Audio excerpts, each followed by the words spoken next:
Kom ons maak ons Bybels oop dan by Matteus, laat ons net gou hier kyk. Matteus 13 en ons lees daarvan vers 44 af.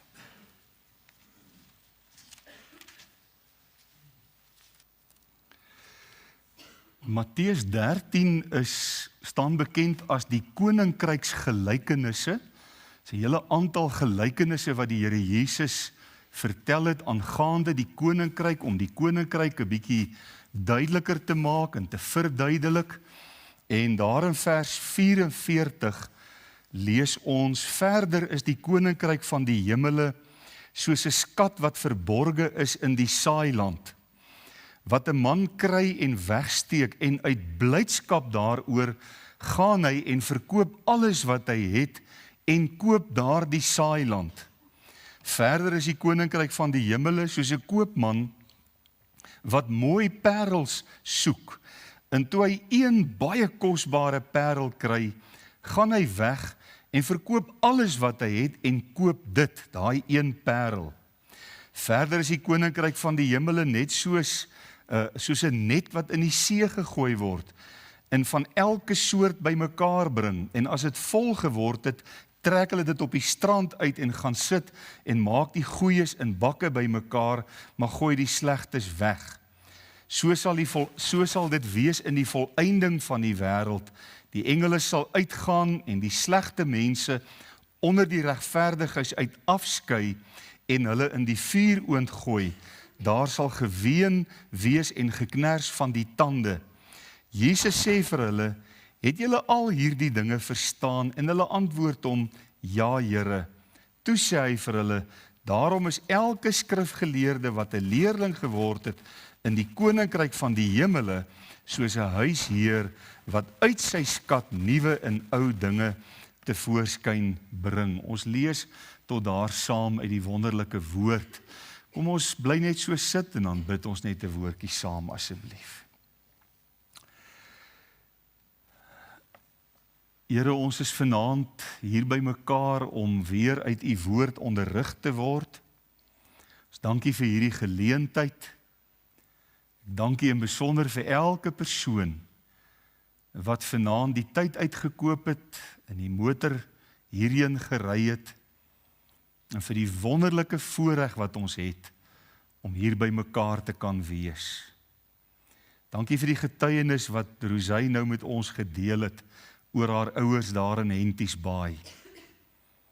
En ag Here, ons verstaan nie altyd waarom gebeur sommige dinge met ons nie, maar ons dink aan die woorde van Jakobus in Jakobus 1 vers 2, waar hy sê: ag, dit louter vreugde, my broeders, wanneer julle geloof op allerhande maniere beproef word, omdat julle weet dat die beproewing van julle geloof lydsaamheid werk, en die lydsaamheid moet tot volle verwerkliking kom, sodat julle kan beproef die volmaakte wil van God. Baie dankie dat u julle deurgedra het. Baie dankie vir die werking van u Gees, en vir dit wat ons vanaand hier kon hoor, hoe u ook hierdie slegte besig is om in 'n goeie ding te omskep. En ons wil bid, Here, dat u daardie rowers se siele sal red en hulle kragte in u hand sal maak. Ons wil bid vir die omgewing wat geskit is deur hierdie ding. En ons bid dat u daar ook hier in u wonderlike en kosbare doel sal bereik. En nou vra ons, Here, waar ons weer praat oor die koninkryk van die hemele of die koninkryk van God, kom maak u woord vir ons duidelik, en ons vra dit in die wonderlike naam van ons Here Jesus met danksegging in ons harte. Amen. Ek gaan net so terugblaai na Matteus hoofstuk 6 toe ook, en dan ons teks van oordenking vers 33. Nou, die Here Jesus praat oor bekommernis. Hy vra in vers 27, wie van julle kan deur hom te kwel 1 el by sy lengte voeg? Hy sê vir ons, ons moet ons oor niks bekommer nie, wat ons sal eet, wat ons sal drink, wat ons sal aantrek nie. En daar is so baie mense wat hulle graag hieroor wil bekommer. en vir wie dit eintlik 'n groot storie is. En dan kom Jesus daar in vers 33 by hierdie woorde. Hy sê, maar soek eers die koninkryk van God en sy geregtigheid, en al hierdie dinge sal vir julle bygevoeg word. So ons staan op die oomblik stil by die tema, wat leer Jesus ons oor die koninkryk van God? En ek het vanmôre gesê dat 'n mens eintlik baie langer 'n baie langer reeks oor hierdie tema sou kon bring, want dit is so 'n ryk en 'n omvattende tema, maar ons gaan by hierdie twee boodskappe van verlede Sondag aand en vanaand gaan ons volstaan by die tema, en dis dan vanaand die tweede deel, wat leer Jesus ons oor die koninkryk van God? Ons het verlede Sondag aand gesien, dat die koninkryk verwys nie in die eerste plek na 'n geografiese omgewing, 'n bepaalde gebied nie, maar dit gaan oor die heerskappy van God. En toe Jesus sy openbare bediening begin het op aarde, was sy heel eerste woorde, bekeer julle, want die koninkryk van die hemele het naby gekom. En in die gedeelte wat ons dan verlede Sondag aand behandel het, daar in Markus, sê hy die tyd is vervul en die koninkryk van God het naby gekom. Dieselfde gedagte wat ons dan in die ander evangelies aantref. En het ons die vraag gevra, waarom het die koninkryk naby gekom? En die antwoord is baie duidelik, omdat die koning gekom het. In sy eerste koms het Jesus dan 'n aanbod kom maak van die koninkryk. Ons sien dit telke male wanneer hy hulle oor die koninkryk onderrig. Ons het verlede Sondag aand gesien dat die koninkryk nou reeds werksaam is. Dis hier in ons midde is God besig om sy koninkryk te bou en uit te bou. Ons het stilgestaan by die gedagte van die kerk en die koninkryk. Wat is die verband tussen die twee en wat is die verskil tussen die twee? Ons het gesien dat die kerk is die kinders van die Here en die koninkryk is die heerskappy van God, en dat God reeds nou vandag binne in sy kerk reeds sy heerskappy voer, maar dat die koninkryk nog nie in sy volle heerlikheid gekom het nie. Baie duidelik sê die Here Jesus, die seun van die mens moet eers in sy heerlikheid kom en dan sal hy op sy heerlike troon sit. Dan sal hy sy koninkryk op aarde oprig. En daarom leef ons as kinders van die Here in hierdie baie unieke situasie. Ons leef, mens wil amper sê, so tussen twee realiteite. Ons leef in die tyd wat reeds is, die koninkryk wat reeds gekom het en aangebreek het met die eerste koms van Jesus, maar ons leef ook in daardie tyd van wat nog nie is nie. Die koninkryk het nog nie in sy volle heerlikheid in Jesus, in sy volle heerskappy op die troon van sy vader Dawid in Jerusalem, waar hy die koning van hierdie aarde gaan wees. Kan u indink dat daar vir hierdie aardbol, vir hierdie wêreld 'n tyd wag wanneer Christus na sy wederkoms vanuit Jerusalem hierdie aarde gaan regeer? Daar gaan 'n einde kom aan al die regerings en koninkryke wat nou is en die Here Jesus gaan regeer, sê Openbaring 20 en baie ander dele ook vir ons dan baie duidelik. So, by sy eerste koms is dit baie duidelik, dis die koning wat gekom het. En hy kom sê, die koninkryk het naby gekom. En vandag ervaar ons dat die koninkryk hier in ons midde as kinders van die Here werksaam is. Dis die koning wat oor sy kerk regeer, hy is die hoof van sy kerk, hy voer heerskappy in sy kerk, hy wil in elk geval, en ons moet hom toelaat.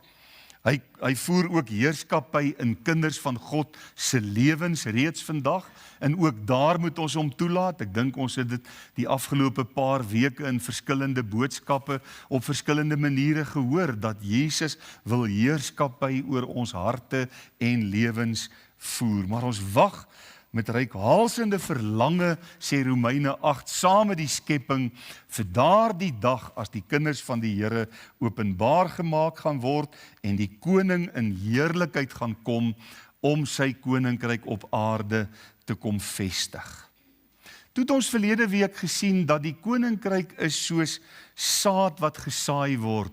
Dit was vir my eintlik 'n baie kosbare gedagte van die boer wat die saad in die grond sit.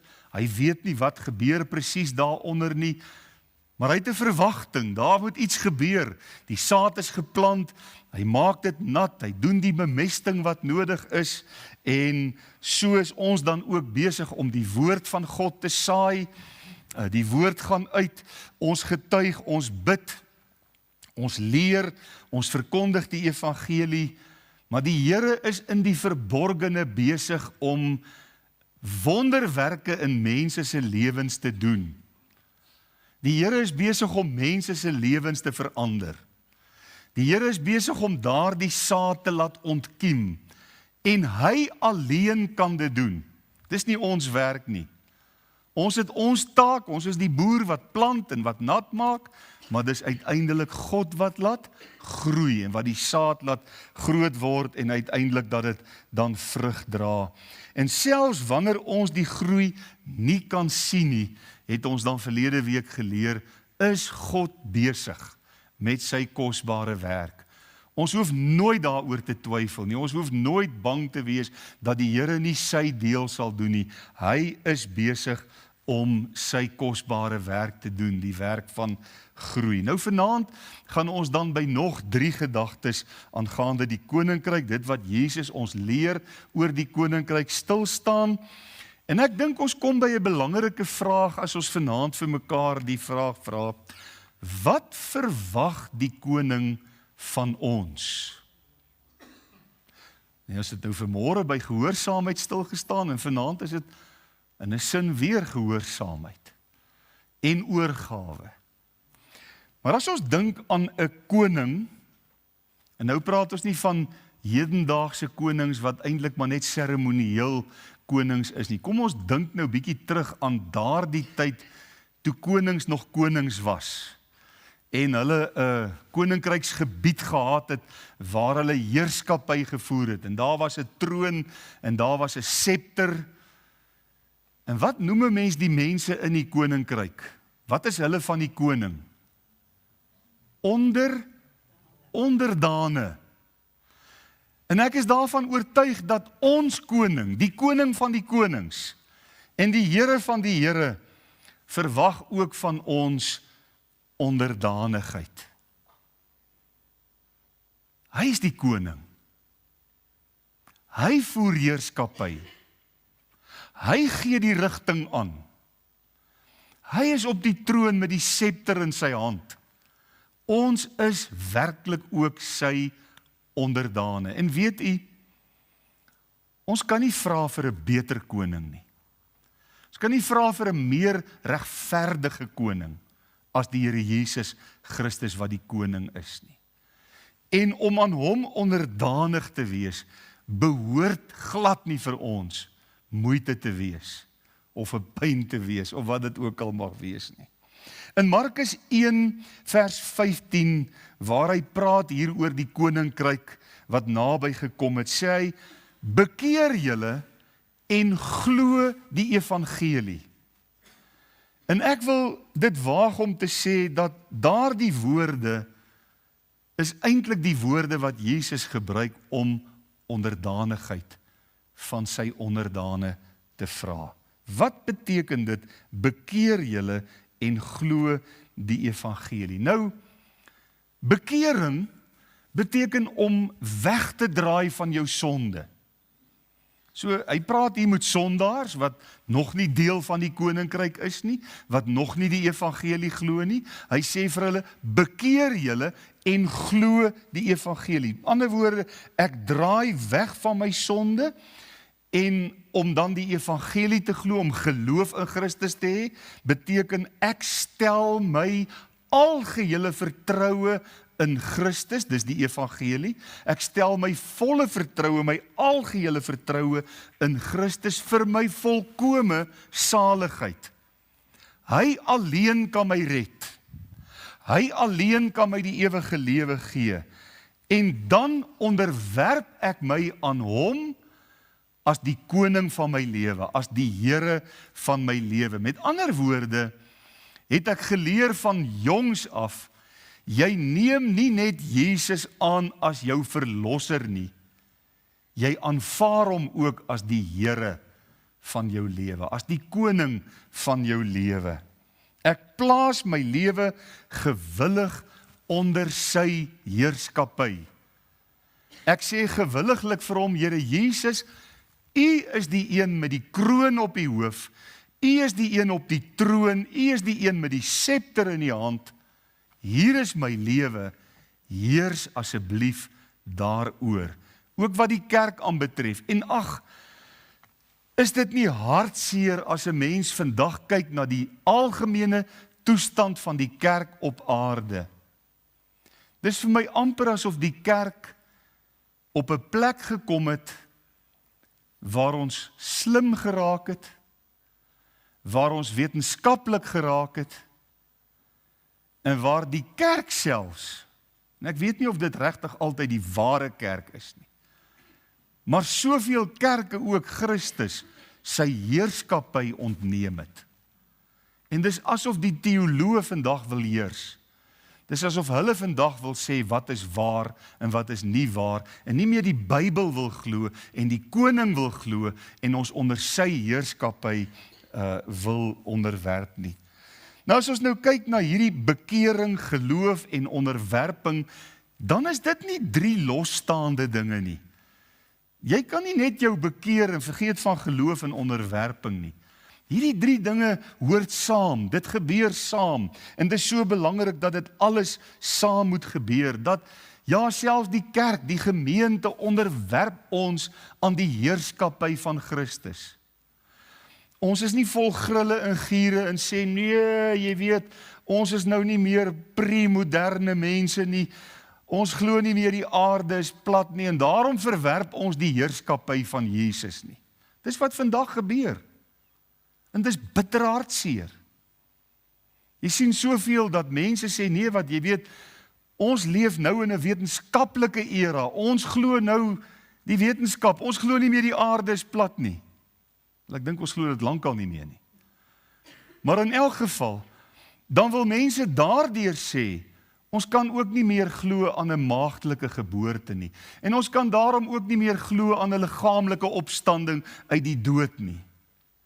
En dis net daar dat mense eintlik dan in hulle grootheidswaan vir die Here Jesus sê, ons weet beter as u. Laat ons maar toe om op die troon te wees. Ons weier eintlik om onderdanig aan u, die koning van die konings en die Here van die Here te wees. Wat 'n tragiese toestand waarin die kerkewêreld haar vandag dan bevind. Die heerskappy van Jesus. En ek dink, dit was juis daarom dat Jesus in Matteus 7 vers 21 so uitdruklik gesê het, nie elkeen wat vir my sê, Here, Here, sal ingaan in die koninkryk van die hemele nie. Dit beteken niks. Jy sê met jou mond, Here, Here, maar jy onderwerp jou nie aan die koning van die konings nie. Jy's nie onderdanig aan hom nie. Dan gaan hy aan as hy daardie vers voltooi en hy sê, maar hy wat die wil doen van my Vader wat in die hemele is. Wat sê Matteus 7 vers 21 vir ons? Dit sê vir ons dat lippetaal, Here, Here, het ek nie in u naam gepreek, het ek nie in u naam duiwels uitgedryf, het ek nie in u naam groot en kragtige dinge gedoen nie. Hy sê, dan sal ek vir hulle sê, gaan weg van my, want ek het julle nie geken nie. Die koning soek 'n verhouding met ons. Die koning eis onderdanigheid van elkeen wat vir hom Here, Here wil sê. Volkome onderdanigheid. Om Jesus Here te noem is goed en dis wonderlik. Dit moet so wees. Hy is die Here, hy is die Kurios. En vir die wat dit nie geweet het nie, die Kurios van die Nuwe Testament, die Here van die Nuwe Testament, is Jehova van die Ou Testament. Dis baie duidelik. Daar's geen twyfel daaroor nie. Maar die mens moet seker maak dat ek nie net sê Here, Here nie, maar dat Jesus werklik die Here van my lewe is. Dat hy werklik die koning op die troon is. En dis hoekom Jesus in Lukas 9 vers 23 hierdie pragtige woorde of kragtige woorde liewer sê. Hy sê, as iemand agter my wil aankom, dit staan ook in Matteus 16, moet hy homself verloon, elke dag sy kruis opneem en my volg. Dan is hy die Here van jou lewe. Dan is daar ware onderdanigheid aan die koning. Net soos wat 'n aardse koning met sy onderdane en sy magsgebied nie net gedeeltelike onderdanigheid eis nie, so kom die Here Jesus ook as koning van die heelal en is hy nie tevrede met net 'n gedeeltetjie van my lewe nie. Volkome onderdanigheid aan hom as die koning van die konings. Sluit vir my so mooi aan by vanoggend se gedagte van algehele oorgawe. As ek die Here liefhet met al my krag, dan stel ek my liggaam as 'n lewende heilige aan God welgevallige offer. Geliefdes, ons kan baie oor die koninkryk praat en gesels. Ons kan al die kennis inwin oor die koninkryk. Ons kan al die boeke gaan lees wat daar geskryf is oor die koninkryk van God. Ons kan die Bybel bestudeer tot in die fynste besonderhede. En tog nie werklik onder die heerskappy van Jesus leef en funksioneer elke dag nie. Dit is so belangrik. Vanaand moet u en ek antwoord op die baie belangrike vraag. Is my lewe in totale onderdanigheid oorgegee aan die grootste, magtigste, almagtigste koning, die koning van die heelal, Jesus Christus? Wie voer heerskappy in my lewe? En as dit Jesus is, dan het ek waarlik deel aan die koninkryk van God. Dit bring ons by die tweede gedagte waarby ons vanaand stil staan. Wat is die koninkryk vir ons werd? Of kom ek haal die woordjie ons daar uit? Wat is die koninkryk van God werd? Terwyl ek nou voorberei, raak ek nuuskierig. En ek vra toe vir professor Google. Hy moet my bietjie help en vir my bietjie sê, wat is die netto waarde van sommige van die koninkryke wat daar vandag op aarde is? En hy gee toe my onder andere koning Charles van Engeland se netto waarde. Nou u kan maar self gaan kyk, ek gaan nou nie hier daaroor begin praat nie, maar dis nogal 'n skrikwekkende bedragie.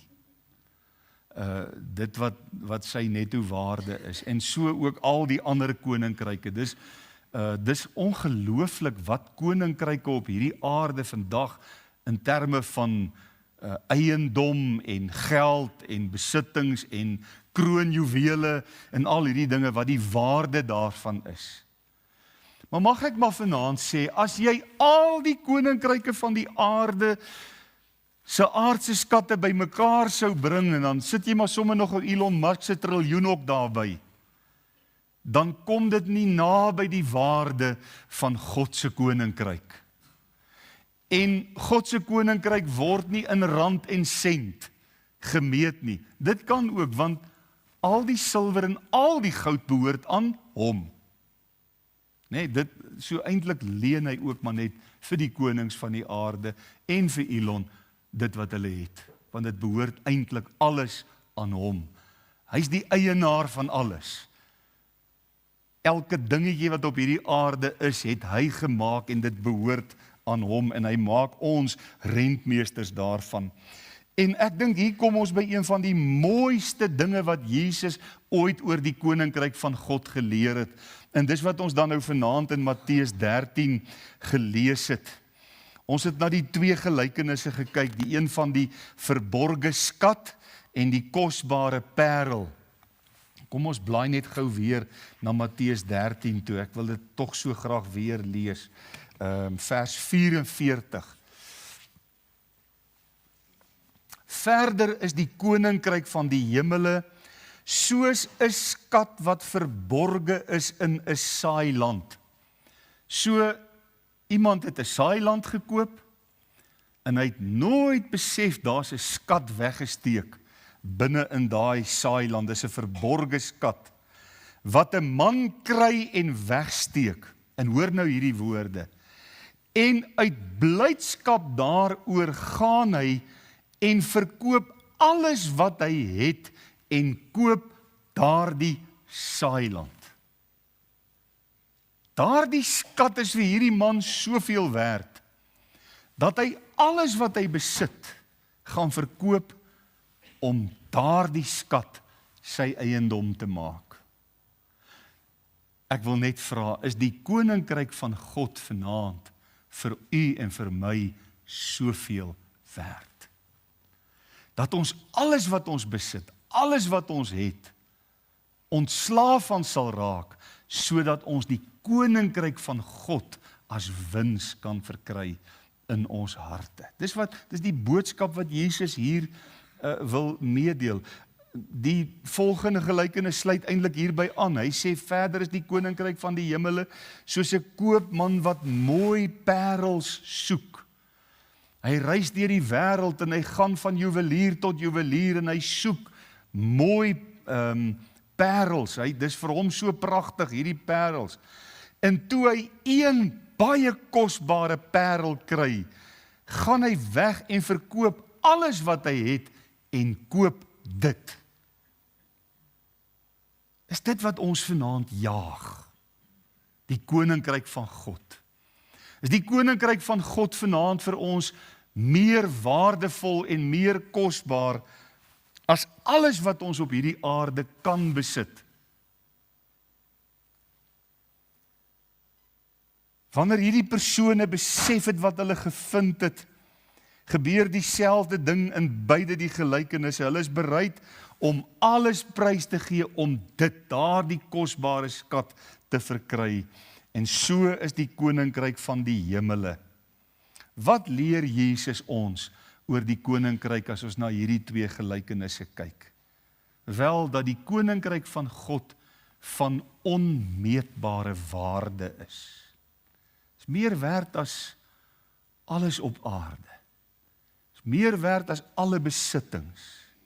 En wanneer 'n mens werklik verstaan wat dit beteken om aan Christus te behoort, om sy eiendom te wees, om deur hom losgekoop te wees uit jou ydelle lewenswandel en met sy kosbare bloed gewas te wees, en jy besef ek het deel gekry aan die koninkryk van God in Christus, en hy is nou my koning, hy wil nou oor my lewe heers, dan ontdek 'n mens iets wat meer werd is as alles wat hierdie wêreld jou kan bied.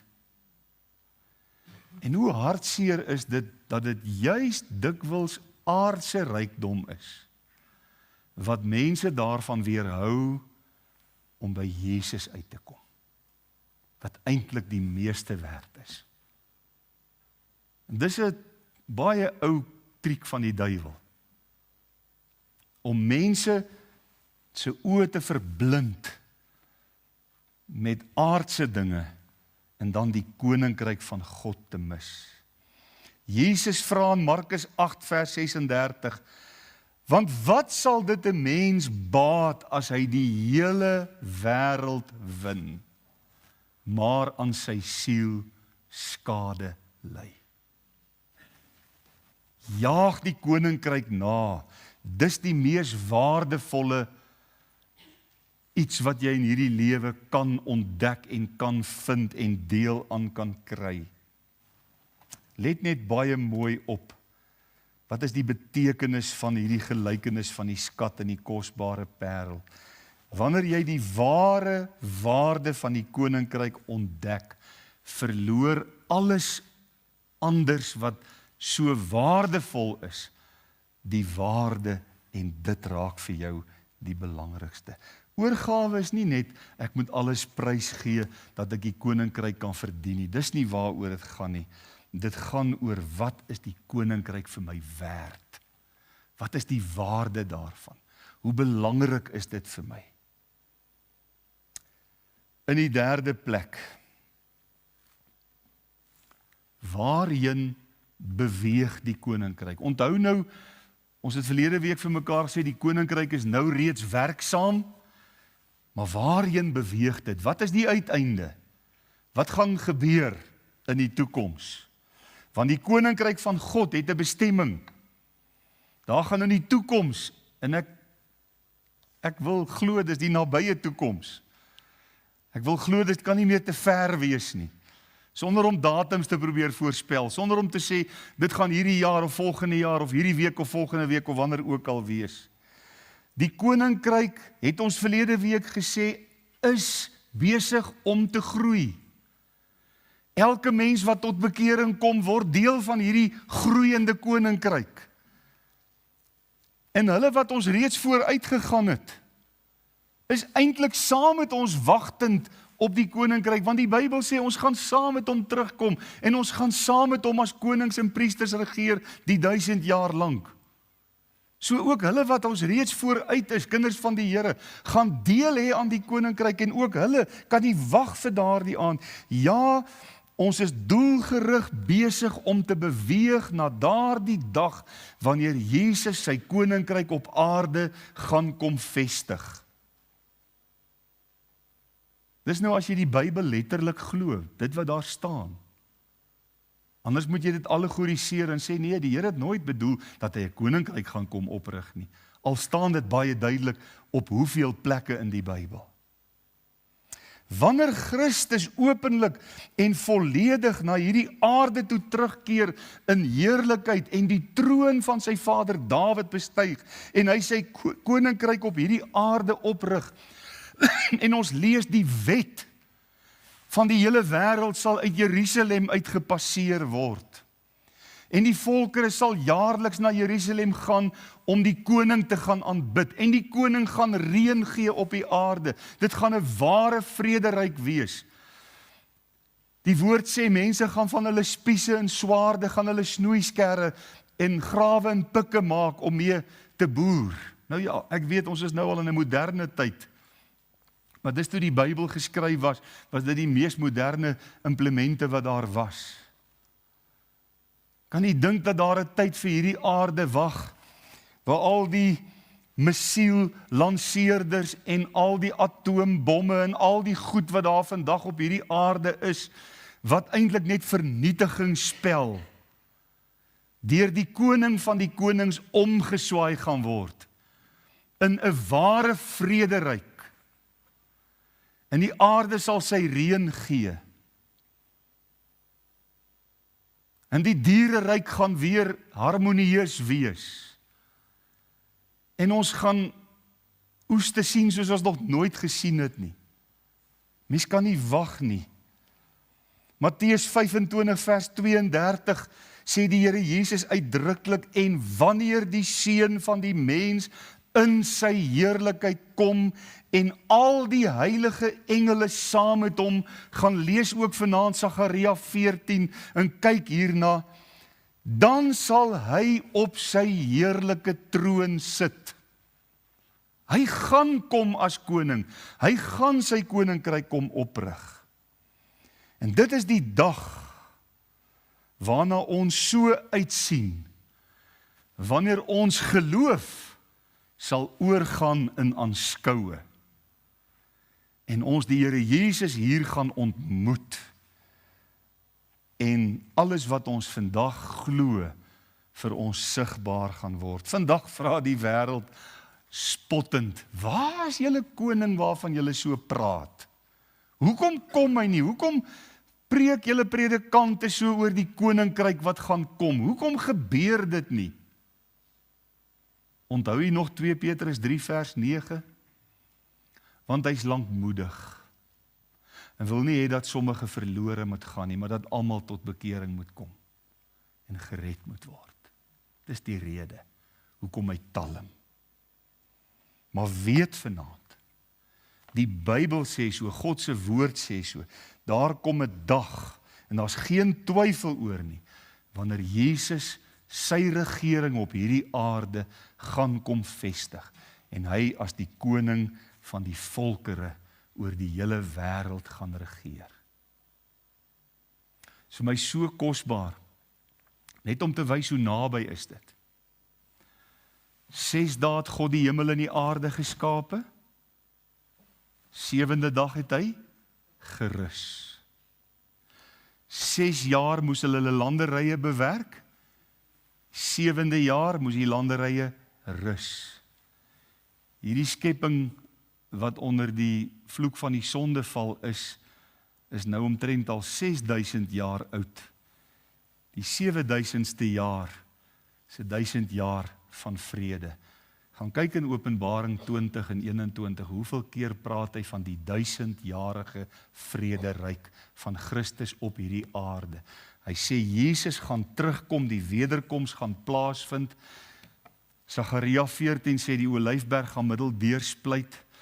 Die water van die Middellandse See gaan na die dooie see toe loop, die dooie see gaan lewendig word. En dan sal die Seun van die mens op sy troon sit in heerlikheid. Ons is besig om daarheen te beweeg. In Matteus 13, vers 41 tot 43 beskryf Jesus die volëinding. Hy sê, dan sal die regverdige skyn soos die son in die koninkryk van hulle Vader. Dan, wanneer die Seun van die mens terugkom, die koninkryk wat vandag vir baie mense so klein en nikszeggend en onopvallend lyk, en die spotters vra, wat se koninkryk is dit? Daar's nie eens 'n koning wat sigbaar is nie. Daai koninkryk gaan kom, dan sal die regverdiges skyn soos die son in die koninkryk van hulle Vader. Jesus het dit gesê, ek glo dit. Ek het mos al baie vir u gesê van die kansel af, daar's 'n spreekwoord wat sê, God said it, I believe it, that settles it. Ek glo anders. God said it, that settles it, whether I believe it or not. Wat ek glo is, maak niks saak nie. Wat enige iemand glo, maak niks saak nie. God het gesê, ek glo dit sal so wees. Maar wanneer die koninkryk kom, waarheen is die koninkryk op pad, gaan daar ook 'n oordeel wees.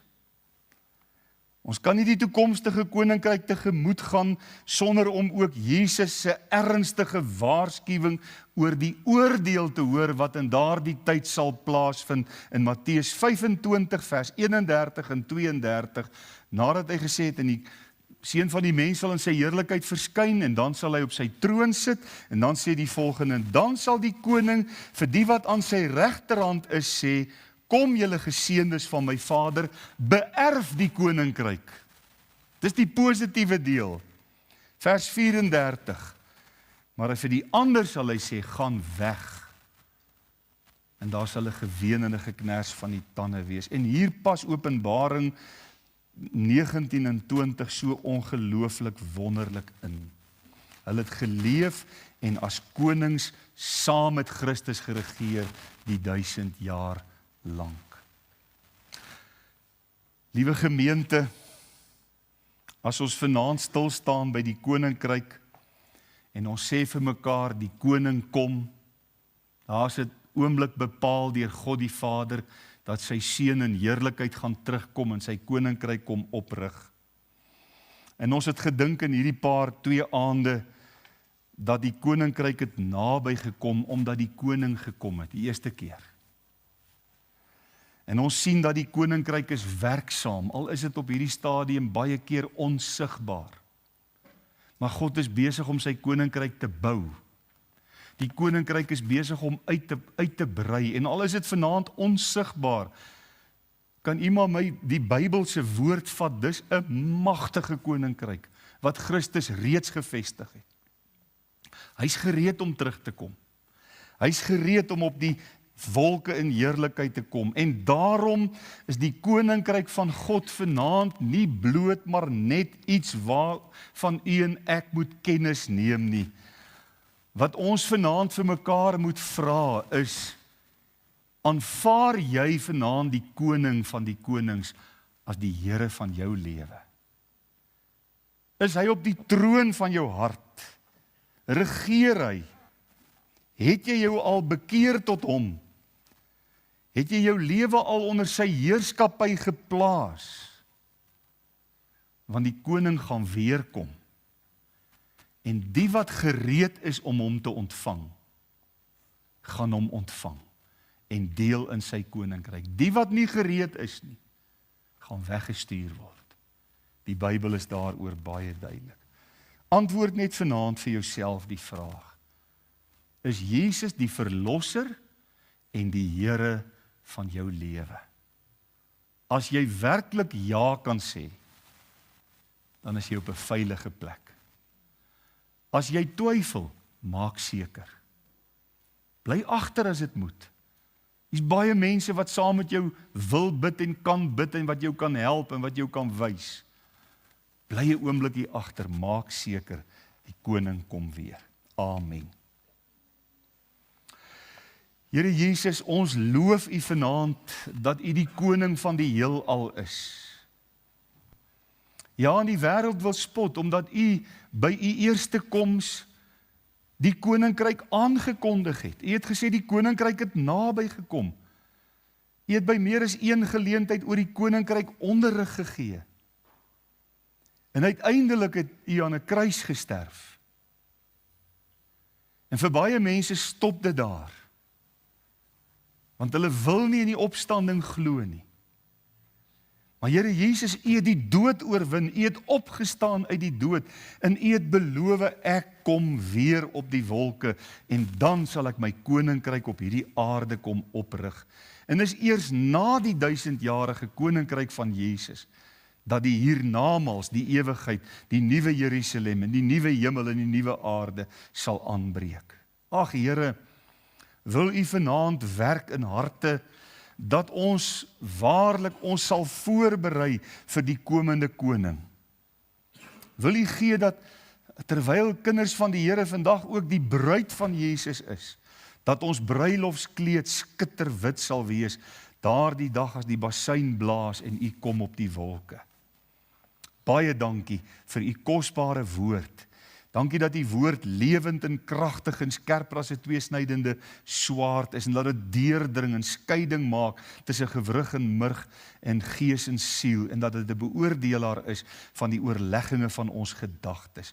Kom vanaand, kom werk o Heilige Gees in elke hart, en laat elke persoon hier teenwoordig en elke persoon wat ingeskakel is deur die media, die sekerheid in ons harte sal hê, Jesus is die koning van my lewe. Ons bid dit in Jesus se kosbare naam. Amen.